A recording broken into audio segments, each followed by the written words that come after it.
I'm Joe Duffy, CEO of both PicksDepot.com and OffshoreInsiders.com. They are the same picks from the same handicappers, basically Picks Depot. Now we want more to be our U.S.-facing site, Offshore Insiders, for our international clients. But if you've been with OffshoreInsiders.com for many years, and many of you have, no need to make the switch. I hope that's easy clarification. Look, I go by the old saying, it ain't bragging if it's true.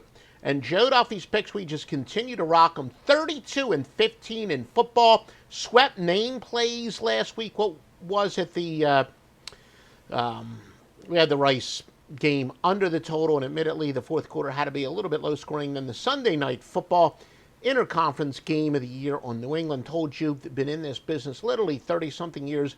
Been studying contrarian plays almost as long, even when it goes back to surveying some of the local guys that I used to know across the country, and it was as big of a contrarian play as I'd ever seen, as well as a strong computer play, where every sucker and their brother was for some reason betting on Tampa.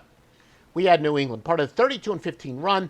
We've got Saturday, the AAC Total of the Year and Big Ten Cross-Divisional Total of the Year among three wise guy plays, 11 college football winners. Sunday, 5 NFL winners, including 5 NFL wise guy plays, I should say. 5 NFL wise guy plays, and you've got 3 major plays as well, or 3 major plays as well. So big Saturday, big Sunday in football. By the way, big Thursday and Friday if you're watching this soon enough. I do have a free winner, and I got a lot on this report. I'm going to give you a free winner. I'm going to give you the report on who have been the best teams to bet on and bet against, who is the public betting, the best contrarian moves, the best sharp moves, all that and more. Very important report for you. Why everyone else, it's nothing but one long free pick phone. I like to give you information that you can use if you do bet on your own. Akron plus the 14.5 against Bowling Green. Now, look, college football is arguably the one sport that is different than the other sports in the U.S. sports when it comes to spread betting, especially, but even so in Major League Baseball, where most of my systems in all the sports would qualify as to fit under the umbrella as counterintuitive. College football has its share of intuitive systems, so to speak, and this would be one of them. It basically says in a game in which the odds makers are telling you points are very tough to come by, take the big underdog. In this case, the total is 46, I do believe. And that means 14.5 points in a game that's going to be low scoring is a lot more points than it would be if it were some wide open Big 12 game where the total would be in the upper 60s or even in some cases lower 70s. Big road underdogs in games that are expected to be low scoring specifically are 479 and 352. I have a lot of power ratings. My best power rating has this as a 9.8 point game, so that makes 14.5 a very good value, a 3.8% edge. And my top simulator has Akron covering 62% of more than 10,000 simulations, so Akron is your free winner. Now let's get to who have been the best teams to bet on this year in college football based on margin of cover. Bowling Green. But that's why they are probably a little bit overvalued. They're perfect 5-0 ATS, covering by an average of 16 points per game. Georgia, Michigan, Pittsburgh, and Iowa are all at 4-1. Georgia by 15.7. Michigan by 13.3. Pitt by 12.3. Iowa by 11.1 points per game. Who have been the best teams to bet against based on margin of cover? Wisconsin is 1-3 this year, minus 16.9 points per game. We have several teams at 1-4, Rice, Ohio, Vanderbilt, and Northwestern. Rice is failing to cover by an average of 16.4. Ohio by 15.4. Vanderbilt by 15. Northwestern by 12.5. A team that hasn't covered all year is Clemson, although their margin of cover is, 6th worst in the country at minus 12.3. And then you jump down to the 7th worst in the country. Missouri is also 0-5 by an average of 11.2. Kansas is an example of a team, they are 0-5, but they're not necessarily getting massacred ATS. So maybe they're not that horrible, as horrible against the spread as the mere record would suggest. They're 0-5, failing to cover by an average of 9.9 points per game, but they would be 2, 4, 6, 8, 10, 12. They would be 13th in the country, 13th worst team in the country based on the margin of cover. Now let's take a look at the same thing in the NFL. Buffalo's been the best team to bet on this year at 3-1 by an average of 13.6 points per game, followed by Arizona, 3-1 by 12.4. Now it's true, your wallet would still say Dallas has been the best team, covering all 4 of their games this year, but they're covering by an average of 8.4, which is pretty impressive. And then 2 more teams at 3-1, Carolina by 6.8, the Chargers by 6 points per game. Best teams to bet against. Miami, ironically, although they're 2-2, Miami's 2-2 this year, but they're covering by an average of 9.8. Now they were the best team to bet on last year. So gambling truly is cyclical, and it's not a coincidence. It's the teams that overachieved the previous year usually good bet against the next year, and then vice versa. The teams that underachieved are usually the best teams to bet on this year. Though Atlanta, they're struggling this year again, 1-3 by an average, failing to cover by an average of 9 points per game. Now in the NFL, why don't we take a look at some of the best over/under teams? Because we have those stats in college football. We'll talk about that maybe next week. But Washington has gone over 3 of 4 by an average of 11 points per game. Kansas City, you would think if anything, the public would be ahead of them. That Kansas City might be an under team because they have such high totals, and they're already thought of as an explosive offense. But Kansas City is going over 3 of 4 by an average of 10.4. But the odds makers do know what they're doing, although Tampa is going over 3 of 4 by an average of only 4.6 points per game. So they haven't been necessarily an easy over, so to speak. Top under teams, Denver, the Chargers, and New England have all gone under all 4 of their games this year. Denver by an average of 10.1 points per game. Chargers by an average of 9.5. New England by an average of 9.4. And do make sure you follow us on the internet at PicksDepot.com. Here's who the public is betting this weekend. Now, again, contrarians would say to fade these teams. The biggest public bets in terms of the number of tickets: Alabama against Texas A&M, Coastal Carolina against Arkansas State. That doesn't surprise me because Coastal Carolina really is in statement mode pretty much every game. South Alabama against Texas State, and a lot of people saying Georgia Tech will rebound.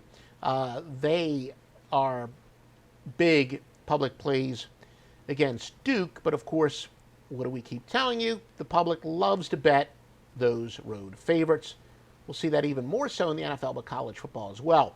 The biggest bets in terms of money: Marshall against Old Dominion, UAB against Florida Atlantic, South Alabama against Texas State, San Diego State against New Mexico, and might be a little bit of a surprise, UConn against UMass. But then again, there is a theory when a bad team has a very rare chance to win a game, you bet on them. So I do think I know a couple people that wouldn't be surprised if UConn will be a bet by them this weekend. Now, these are the biggest sharp versus square metrics, which basically measures the money against the number of tickets and says side with the money. It's the biggest square, or the biggest sharp moves. Therefore, in this case, you'd want to bet on those teams. If you're a contrarian bettor, you want to bet against the ones I just said. But the sharp versus square, you'd want to bet with. If you're agreeing with the sharp versus square theory, I take the I report you decide approach. Kent, Miami of Ohio, Missouri, Utah, and Florida International. Now we'll do the same thing when it comes to the NFL. Again, what did I say? The public loves to bet those road favorites. The biggest public moves in terms of the number of bets, which means, yes, a $5 bet is the same as a $5,000 bet. But again, contrarian bettors say those small, the Joey Bag of Donuts guys are the best ones to fade. The guy who's betting $10 on a 14 parlay, he's the one who's actually better for contrarian information. And that is why we just count all the bets equally.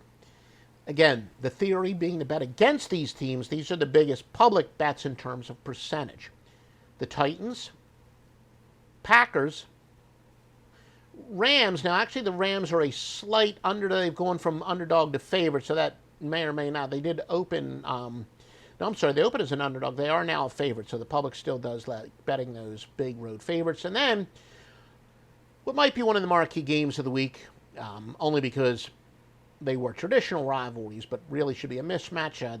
Dallas is a big public bet as well, but those first three especially. Now, in terms of money, and I do know some people who say they'd rather fade the money because they're going to be rooting on the same side as sports books. And as we know, sports books always make money in the long run. So again, a certain I'll report, you decide. But the biggest money bets this week on, again, percentage of the handle, Panthers, Raiders, Rams, and Titans.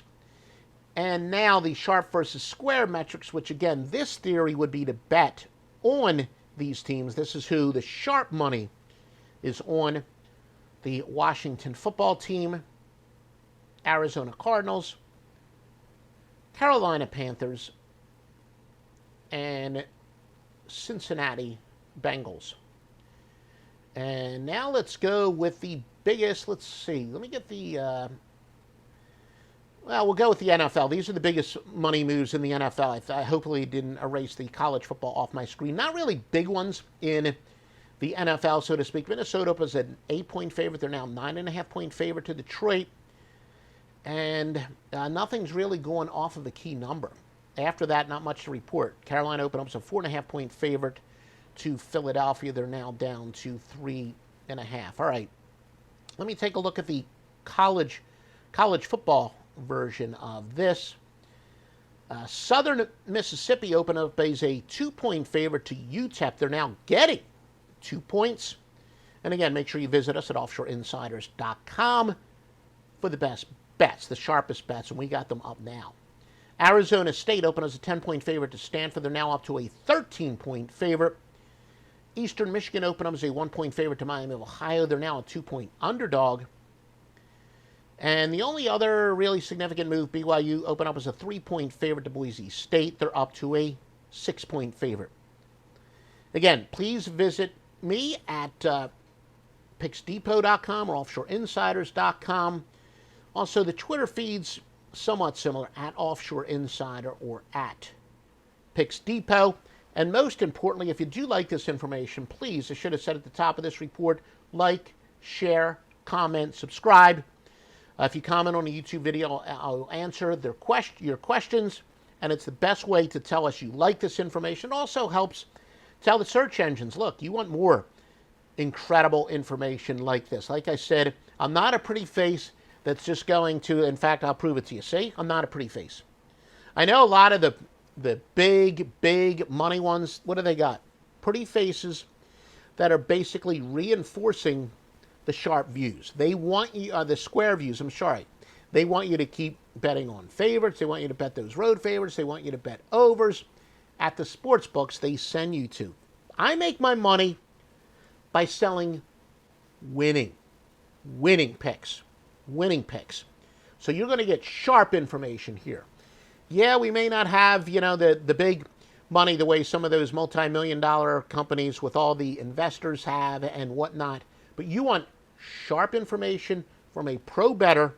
I make all of my money from betting my plays and then also selling these picks. Sharp information only at offshoreinsiders.com.